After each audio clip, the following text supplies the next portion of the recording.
Hello and welcome to Cargo Shots from the Stat Trade Times, powered by Group Concorde.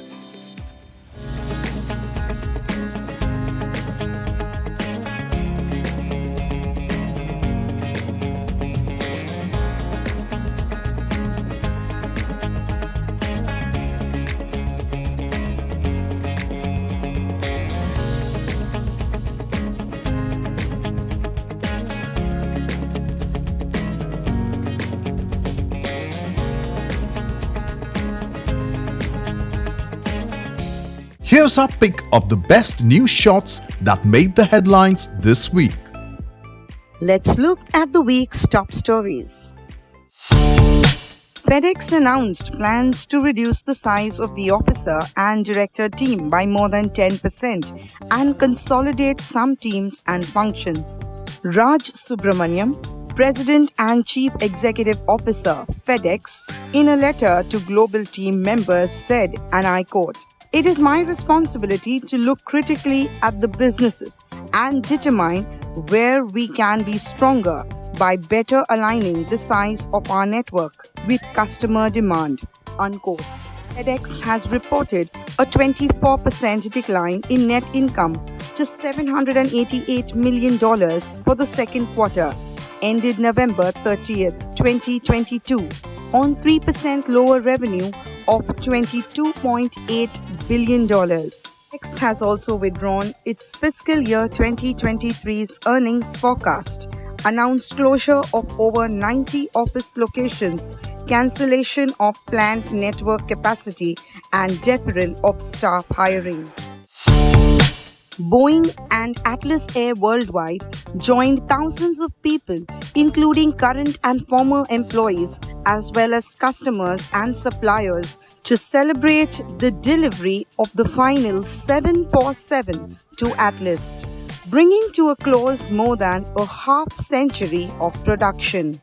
Boeing employees who designed and built the first 747, known as the Incredibles, returned to be honored at the Everett factory, where the journey of the 747 began in 1967. The factory produced 1,574 airplanes over the life of the program.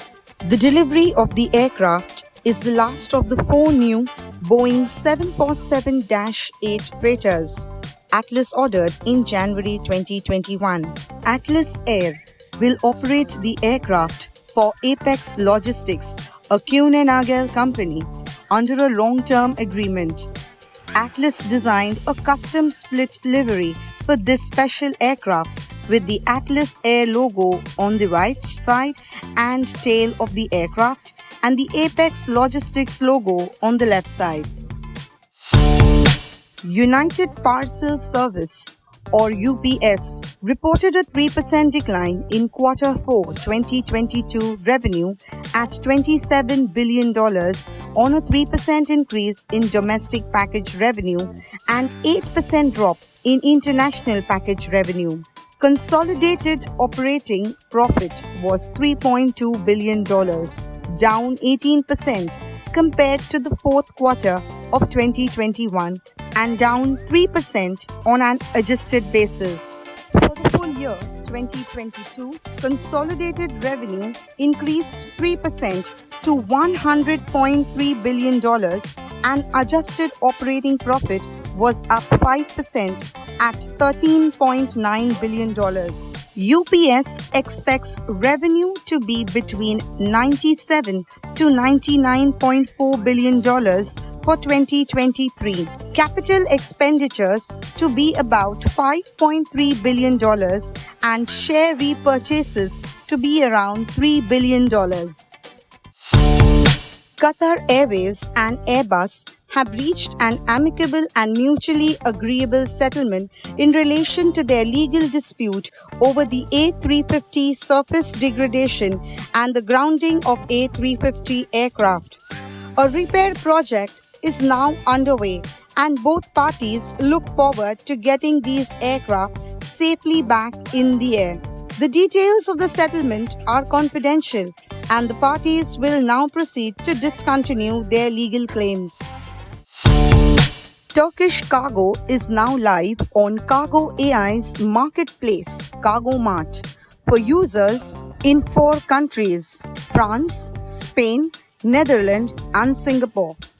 Turkish cargo customers will be able to book new services: TK Smart for general cargo service and TK Premium and TK Urgent for rapid cargo service on all Turkish cargo routes in real time. Cargo AI's connection with Turkish cargo is unusual in that it exposes non-bookable options to users in keeping with its concept of providing complete visibility to users. While other platforms can filter out such options, Cargo Smart forwarders are immediately informed and can quickly make an offline booking by call, for example, for such shipments. Etihad Cargo, the cargo and logistics arm of Etihad Aviation Group, achieved 80.5% on-time performance for freighter departures and 84.1% on-time performance for freighter arrivals, ahead of its 80% target. The carrier has also maintained a delivered as promised rate of 86.6%, a 2.6% improvement compared to the previous year and over its target of 85%. While a surge in passenger demand impacted capacity, Etihad Cargo maintained a strong belly-to-freighter load factor, recording a 58% belly and 42% freighter load mix at the end of 2022. The carrier moved 6% more horses via its Sky Stables product in 2022 compared to the previous year. And it's a wrap-up for this week's episode. You can read more on all of these stories at stattimes.com. Make sure to check back next Friday for the news that you need to know to end the week. Wishing you a great weekend ahead and do take good care.